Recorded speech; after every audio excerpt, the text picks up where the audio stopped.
Ladies and gentlemen, boys and girls, children of all ages, this is the greatest time of the day.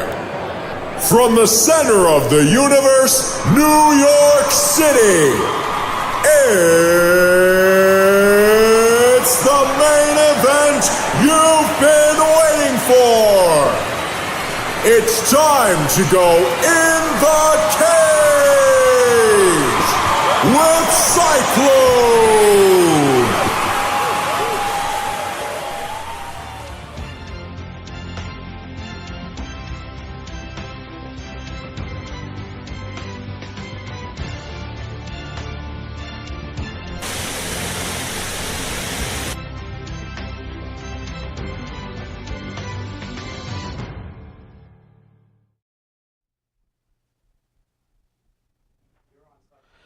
And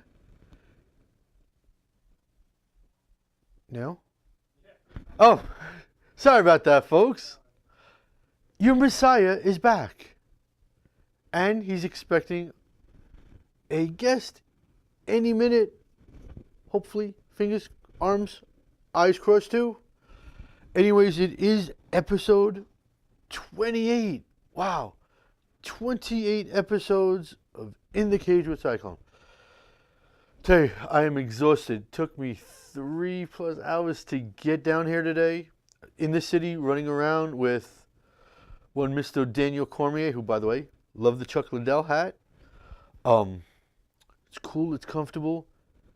Happy early Halloween, even though everybody celebrated it last weekend. You know what? If you're gonna celebrate Halloween, like the weekend before Halloween, before the 31st, then you know what? I'm going to celebrate Christmas in like March. I think that's a fair trade. So check out CycloneComedy.com. Check out Psyche Prods on Facebook. Check out everybody here at Strong Island. And, of course, share the video. Pretty please. There's so much to talk about, so you know what? We're going to just jump into the show, and then we'll see what happens. Let's recap what the craziness that was this past weekend, besides all of you people celebrating Halloween. One championship, who's obviously in the news a lot, signing Eddie Alvarez and trading for DJ. All in the span of 48 hours. 2 thumbs up for those guys. Ang La En Sang is still the middleweight champion. If you go back, watch last week's episode, I told you he would beat Muhammad Karakai. Told you, and it happened once again. Yours truly is correct, right? As always, that's me. 221 of round 1, he TKO'd him. Now look, here's the thing about Ong.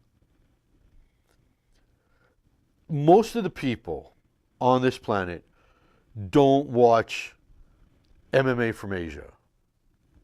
Most people in this country don't watch MMA from anywhere but the United States. And let me tell you something.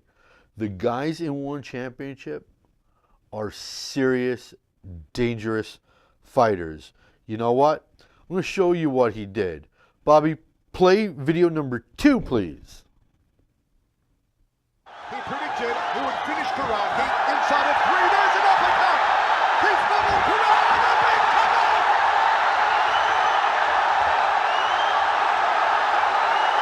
Here it comes on now. Is this it?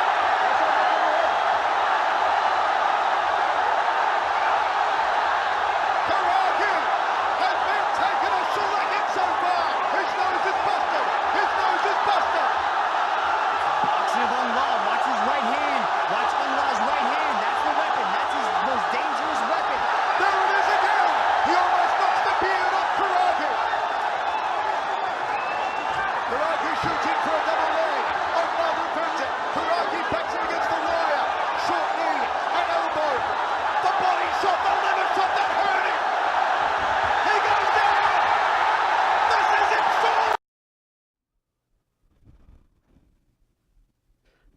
One Championship would never trade him. Okay, they're not going to trade away, a champ. Okay, that's never going to happen. And they're not going to trade one of their own. But this guy is dangerous. Okay. That was, by the way, his 17th first-round finish in 24 wins. Seriously, he is doing a lot of damage there. And it's somebody you guys keep your eyes on if you want to expand your knowledge of MMA and combat sports. Former UFC fighter who's now in one championship, besides DJ and Eddie Alvarez, Taichi Abe took a fight on short notice. And here's the thing. There's two ways of looking at a short notice fight. Number one, no pressure on you. You go in, you should be ready. Boom. The other thought is not enough time to prepare. And sadly for Taichi, it was definitely not, by no means necessary, enough time for him. He got murked, okay, by Luis Santos. Bobby, that's video number 3.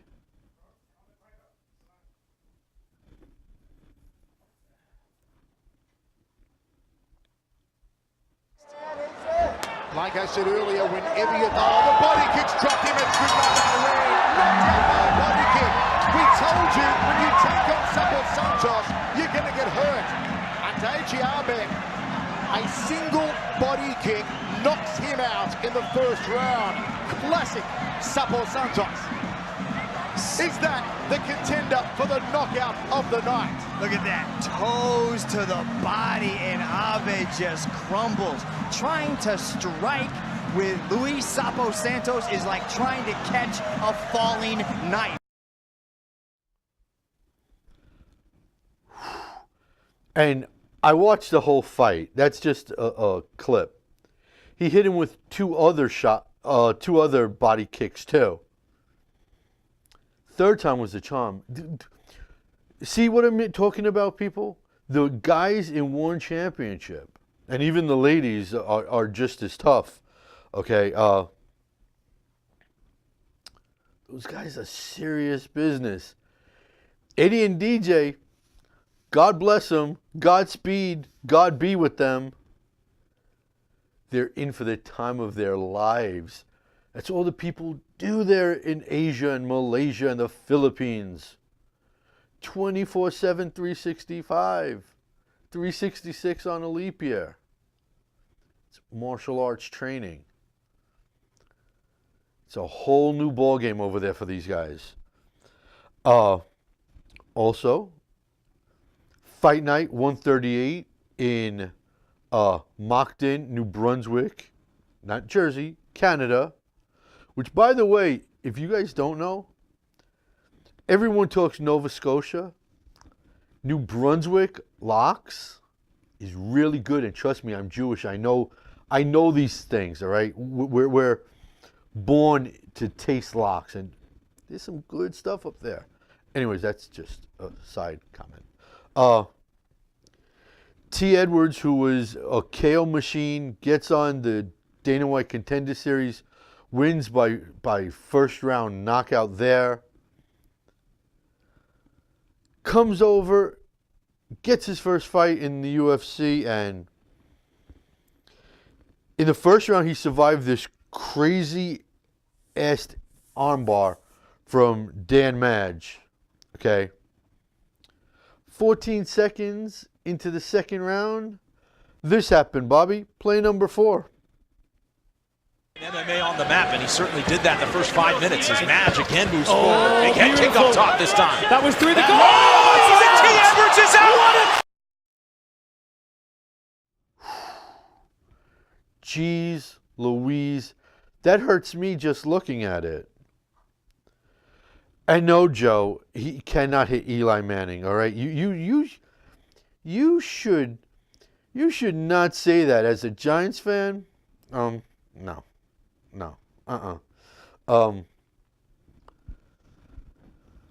Anyways, What else happened out there? Long Island native who lives not too far from here, Gian Vellante, wins again. Split decision over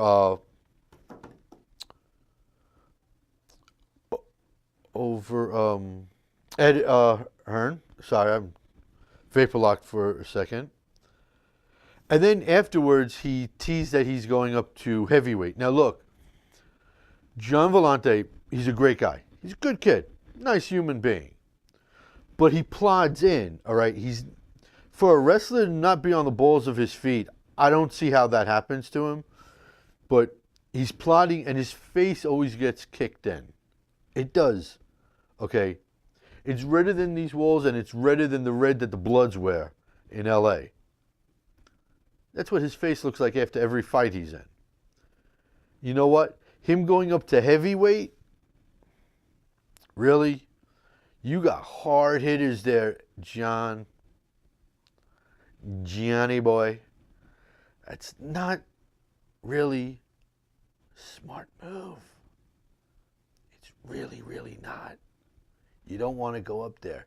Stay at 205. It's better for you. Especially since maybe John Jones will be going up to heavyweight himself. Don't swim with the big fish. Artem Lobov, we will see if he's a man of his word. Giving back Michael Johnson his money that he lost from his fight purse for coming in overweight by a pound. And he took the fight on short notice.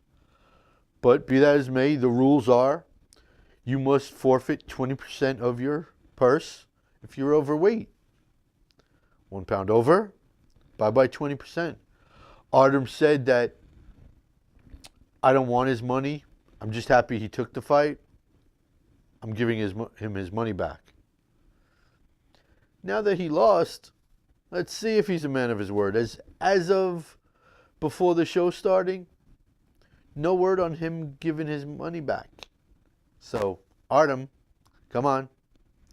Open up the wallet and give him back his money. Anthony Smith. What can we say about this guy? Anthony Smith is proving he is a contender. Someone who should be in the title talk for 205. Look, this Saturday at 2:30,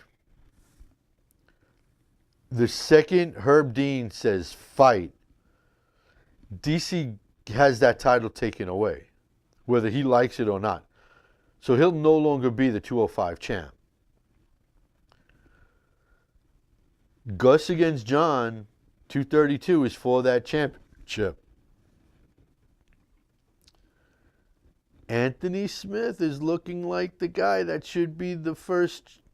I don't think they would do like an immediate rematch. I think it would have to be Anthony Smith getting the first shot, and then maybe that winner fights Gus, and then that winner fights Vulcan, sort of like a reverse type tournament where winner fights winner fights loser. I don't know. I'm just spitballing things out here.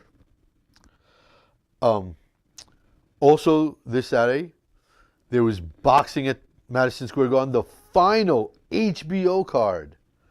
My goodness, no more HBO boxing. They are out of the fight game completely. And here's the thing about the main event between Danny Jacobs and fellow Brooklyn boy and Sergey Derevchenko. If you want to go to the next level, if you want to take on the top guys, you got to prove that you're worthy. You can't just slide in. It was a back and forth fight. And look, Sergey's no slouch, okay? He is one of the best fighters on this planet. But it's a far distance between him and Danny Jacobs. And Danny fought down to the level of his competition. After the fight, after he wins the IBF middleweight championship, calls out Canelo Alvarez. Now look, I'll stick with my Brooklyn boys through thick and thin, but the fact of the matter is, if he put on a performance like he put on Saturday against Canelo, man, that Mexican flag will be waving again because Canelo would smoke him. No other way to say it. And there was another great back and forth fight that night. Another Brooklynite.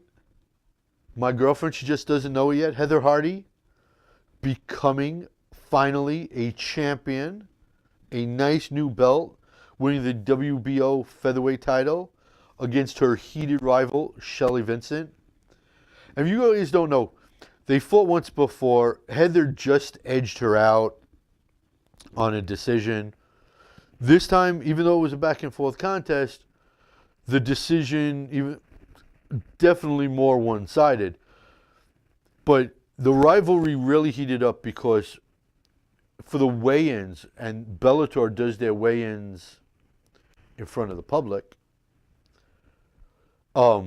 Shelly Vincent tried to storm the stage while Heather was getting weighed in. And Bellator security, grabbed her and pulled her away. That rivalry between the two of them is something that's, every fighter, every person needs a great foil. Tom had Jerry, Bert had Ernie, I have food. Everyone needs a good foil, and not aluminum. Heather and Shelly Vincent they hate each other so much that they bring out the best in each other. Okay. And honestly, women fighters, look, as someone who used to be a sexist pig, and forgive me if you're watching and you're a female, but I used to be, women bring it more than the guys do.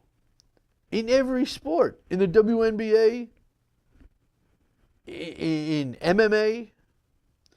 As a matter of fact, this is what we call perfect segue, because last night, not too far from here at the Nassau County Veterans Memorial Coliseum, first ever female pay-per-view full card, Evolution. Now look, the WWE has been riddled with bad writing. I mean, Hollywood writers suck, and they don't suck as bad as the WWE writers. This card last night was a complete 180 from where they've been going. Okay? Fact of the matter is, it was it was well written, number one, before I even get to number two. Number two, it was absolutely perfectly timed. And what I mean by that is, it was only 7 fights. It wasn't long drawn out bullcrap. It wasn't people sitting there,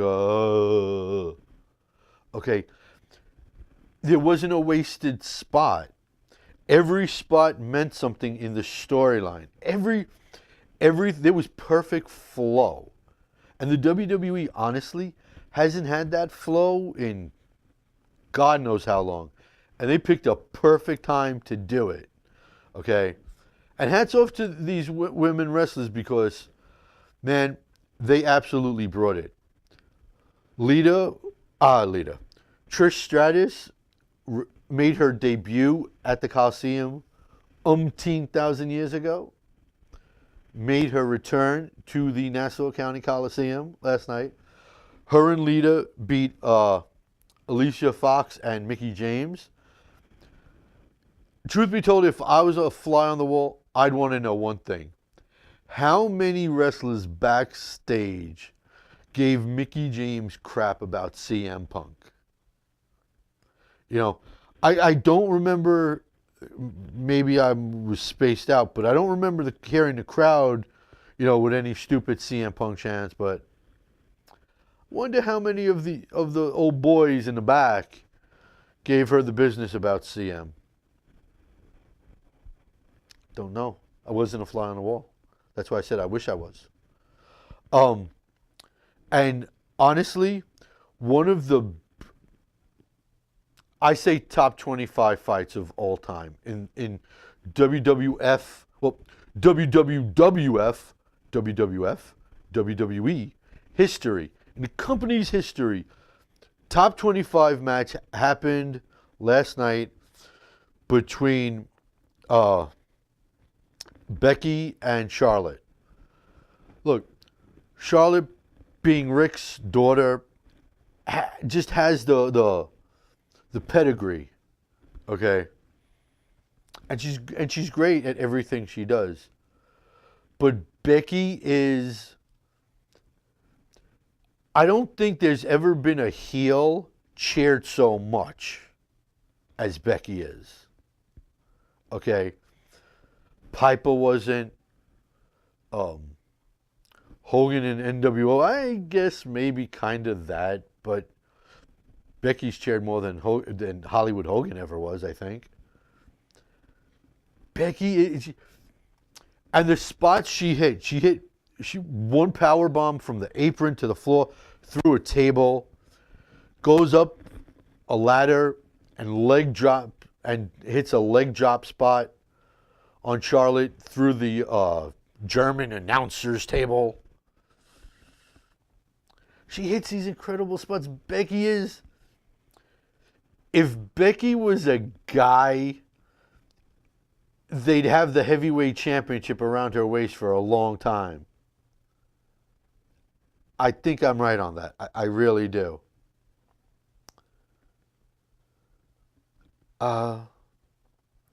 So that was what happened this week. What we're going to do is take a quick break. But before then, I want to remind everyone, after me, keep it here because this is the lineup. Okay?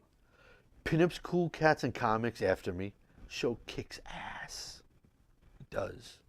Okay? You got My House Show, followed by Saki Radio. So it's non-stop fantastic stuff here. So just keep it here and keep sharing. Click share. I know you can do it. It's really easy. Take a finger and go click. And we'll be back right after this. This is Frank Yeager. This is the Barbarian Tim Bosch. I'm World Series of Fighting undefeated lightweight champion Justin Gaethje. MMA legend, UFC Hall of Famer, Iceman. Check it out. If you got the guts, step in the cage with Cyclone. All right, so looking forward, if we will,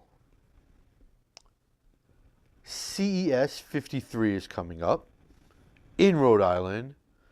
And Dennis Pavia, who just had a 4-fight win streak stopped by first round knockout, by the way, is going after the vacant bantamweight championship for CES. All right, and he's taking on the red hot Tony Gravely, who's on a 3-fight winning streak. 2 of the 3 are first round, and the third fight early second round, I believe. And I'm doing this without looking off my memory, which is sometimes mostly right. Then 230, which is, look, I spent earlier today with Israel Adesanya and Daniel Cormier. And look, 230 is starting to basically look like a glorified fight night card. It's what it's looking like. It is. There's no other way to describe what the card's looking. And it's nobody's fault. I mean, look, Dustin gets hurt. Nate pulls out. Nate woulda, shoulda, and coulda still been on the card, all right? Disappointed once again in a Diaz brother.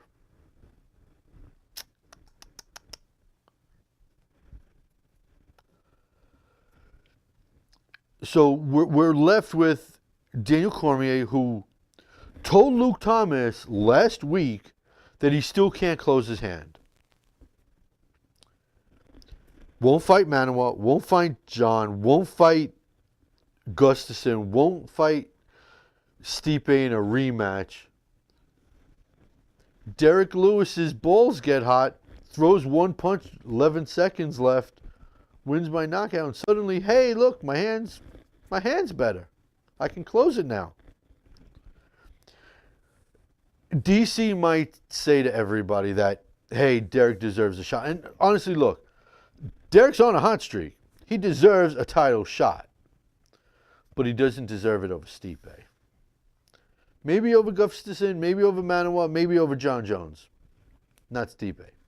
Stipe deserved the rematch. He did. All politics.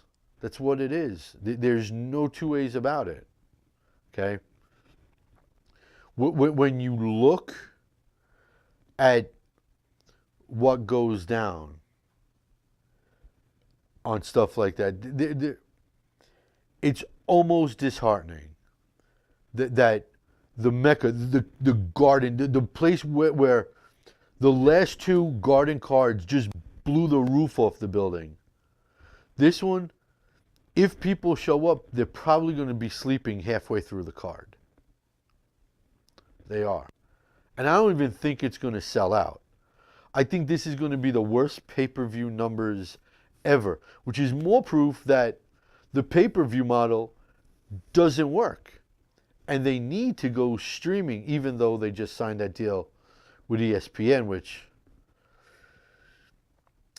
they're going to do double the amount of cards and still have the same number on roster. Makes no sense.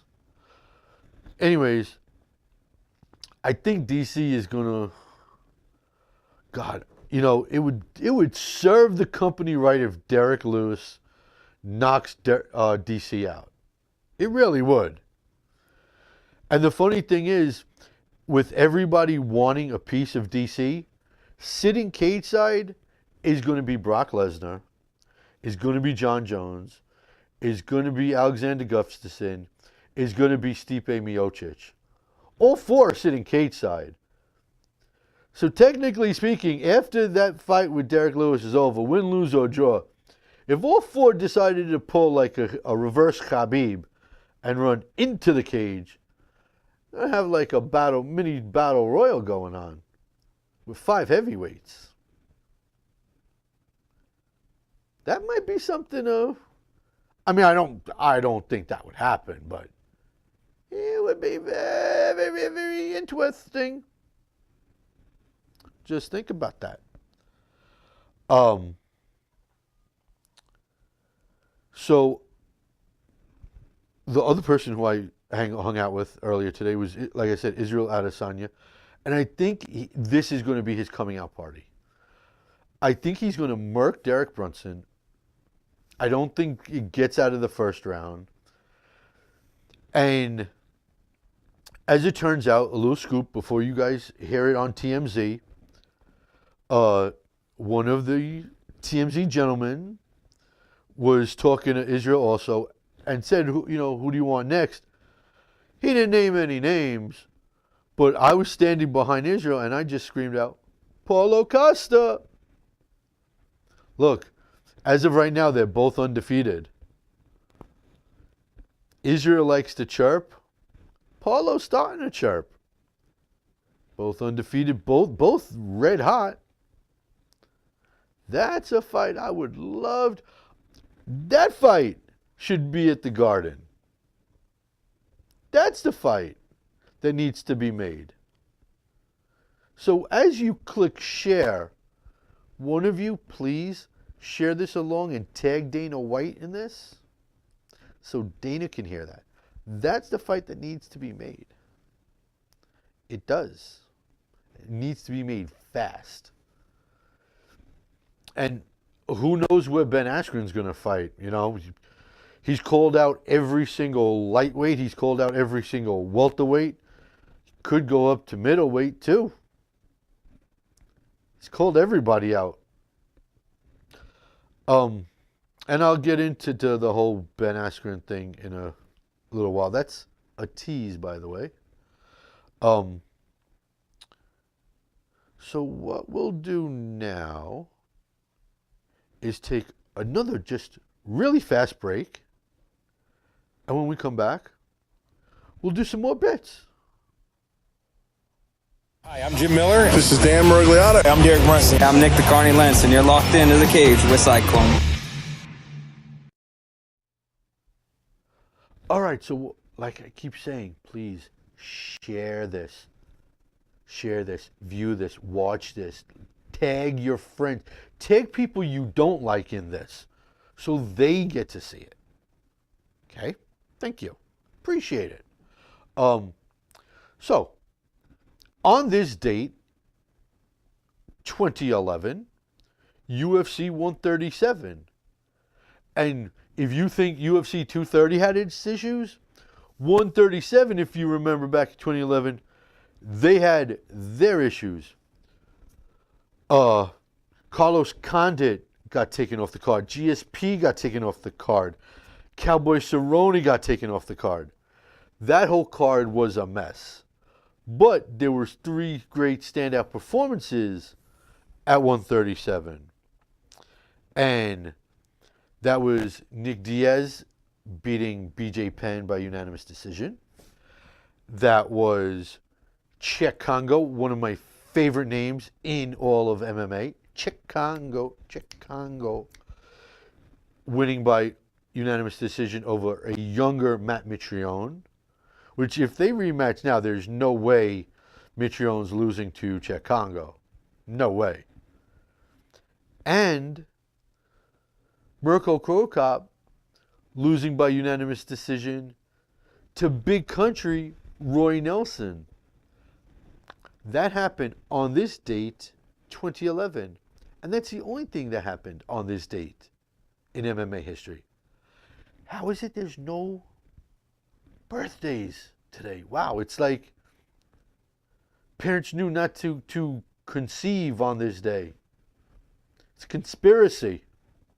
Someone call CNN or Fox or somebody. It's some sort of conspiracy. Let's do the raffle. And since there was only one entry, which disappoints me, you guys need to be raffled. No, Rudy, Brock will not be in Saudi Arabia. Brock will be on 7th Avenue between 33rd and 34th Street. Hey, Jace. You know what, Dennis? You're right. Stone Cold was great as a heel, but not as great as Becky. Becky's taking this a whole new level. Speaking of levels, listen, guys, I need you all to enter the raffles. I put them up Saturday night, Sunday morning. Enter the raffle so I can spin this thing so I could answer your questions. And one of you is going to win a prize. But you know what? One person entered, Kenny Hodgkin, and guess what? You're winning a prize automatically. I'm sending you a prize. Okay? As a matter of fact, you know what I'm going to do? I'm going to make an amendment to that. Kenny, I am sending you not one, but 2 gifts I am sending you. Okay? I appreciate your support. Just keep on doing it. Pretty please. And you're going to get your prize in the mail. Okay? Well, your 2 prizes. Okay? Just keep your eyes out for it. Anyways, here is your question. What's one trade you'd like to see made between companies? And when I saw this, I thought long and hard about this. And I was like, what companies do I want to involve in this one trade? And you know what? I can't do what you asked. You asked for one trade. But you know how I'm giving you 2 prizes? There are 2 trades that I really just I love being general manager. It's like in fantasy sports. You got to give something to get something. Okay? So here are the two trades, and both of them involve Bellator. Okay?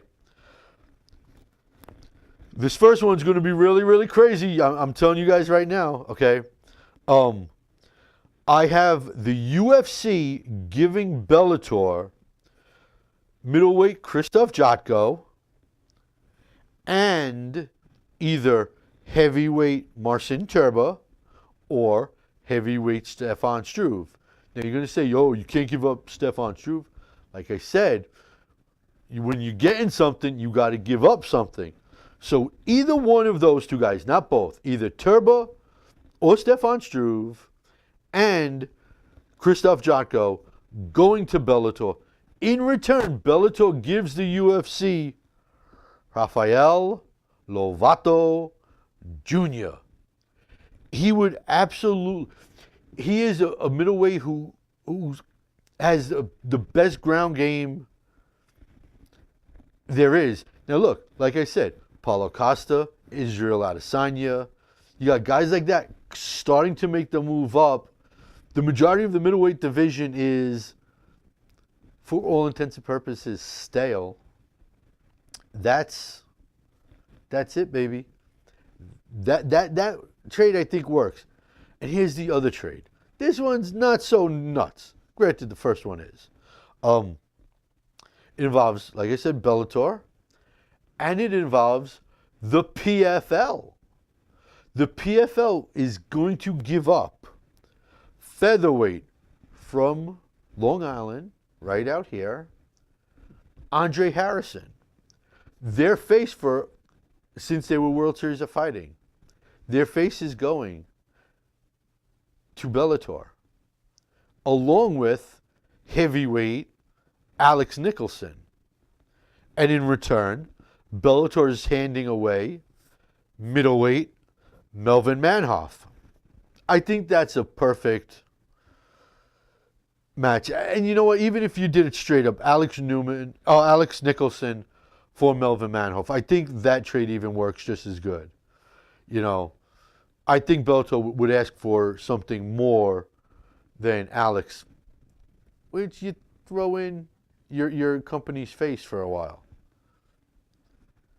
Those are two trades that, I mean, ever since I did this last night / early this morning, I was like, I like these trades.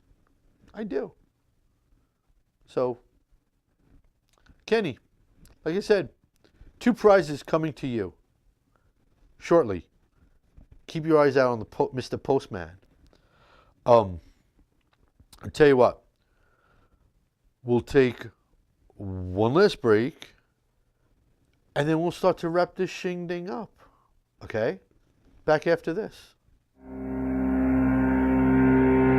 I'm Dennis Bermudez. Hi, I'm a creepy Ian McCall. Yo, I'm Kelvin Gastelum. This is Mark Goldberg. Yo, I'm the world's most dangerous man, Hall of Famer Ken Shamrock, and you're getting tapped out in the cage with Cyclone. Hello, Brian.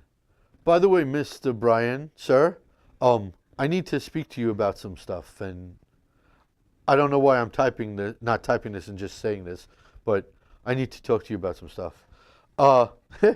Anyways, I want you guys to keep sharing this, please. Check out CycloneComedy.com.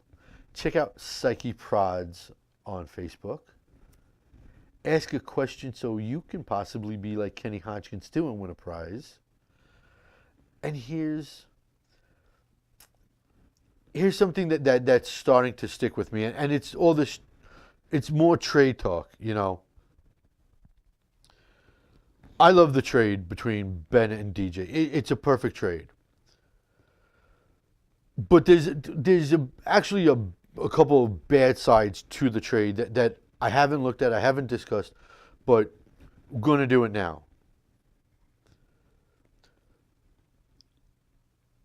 The way things work in Asia is they're humble people. They very much are. North America it is what it is. It's the land of the chirper. And look, I'm the first one to admit I love the chirping. Chael ever crossed the line? No. Connor? Some say yes, some say no. Ali? Nah, some say yes, some say no. I mean, he did throw around the term monkey to call people, big ape to call people. I mean, you call a brother big ape now and see what happens. Okay? And that was coming from Ali, the most revered man on the planet. Okay? Yes. So here's the thing. Demetrius Johnson is one of the greatest martial artists on this planet. Top 100 easy overall. He was top 10 in the UFC. He's a perfect fit in Asia with the attitude they have there. Ben Askren hasn't had a fight yet, and he's called out 3 divisions. And he started chirping at Dana White. The guy, he's a perfect fit for what the UFC needs. Okay? So puzzle piece wise, it's a perfect fit. It's a perfect trade. But here's the downside. Demetrius Johnson's manager, Mike Hume, Matt Hume, sorry, is one of the execs at One Championship. One of the matchmakers there. That's a conflict of interest. That's sort of like the Mets, I don't know, hiring an agent to be their general manager. Oh, wait, they just did that, didn't they? There is a conflict of interest that's not good. Okay? When it comes contract time, when it comes negotiation time, it's not good, and it's a dangerous game to play. And for those of you who don't follow MMA on the other side of the planet, let me just inform you of something. There are no commissions. There's no regulations on the other side of the planet. The promoters act as the commissions. So if judges say fighter A wins a unanimous decision, wins a vacant championship, guess what? They can turn around and say, even though the judges saw it, even though one guy left no scars on him and the other guy had to be carried out on a stretcher, we like that guy more. Guess what? That guy won the fight. Forget what your eyes saw. Your eyes lied to you. That's what happens on the other side of the planet. It happens at One Championship. It happens in Ryzen. It happens in Fight Nights Global in Russia. And I can assure you, I think I might be the only person in the United States staying up till 1:30 in the morning watching MMA in Russia. Stuff like that goes on. It's as corrupt as boxing is here. Now, I'm not saying that MMA here isn't corrupt either, because we all know it is. But to a much lesser extent. That's the only issue I have with the trade.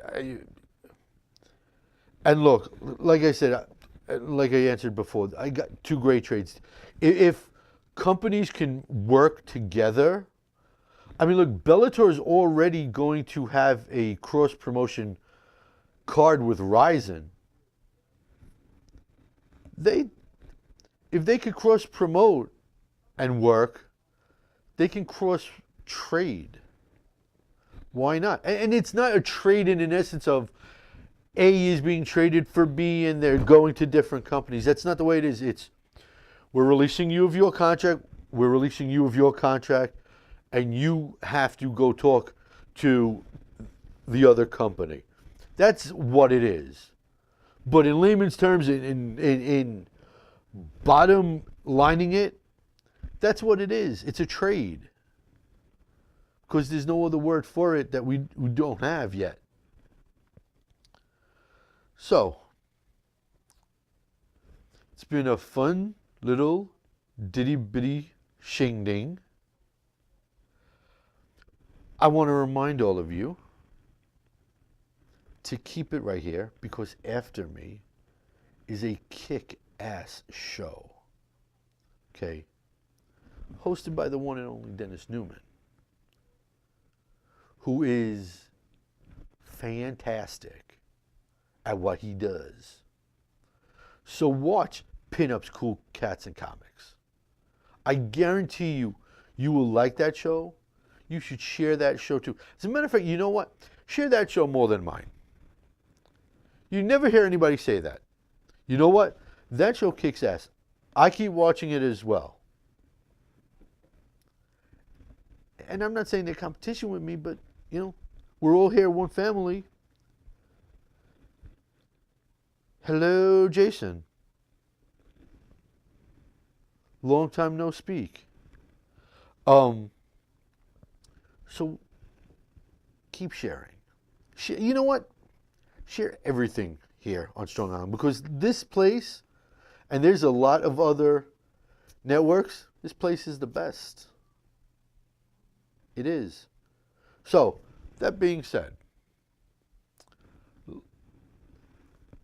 like I say at the end of every show, ladies and gentlemen, until next week, I am Cyclone, reminding you, just because you are not an athlete, doesn't mean you can't be an athletic supporter. Bye-bye.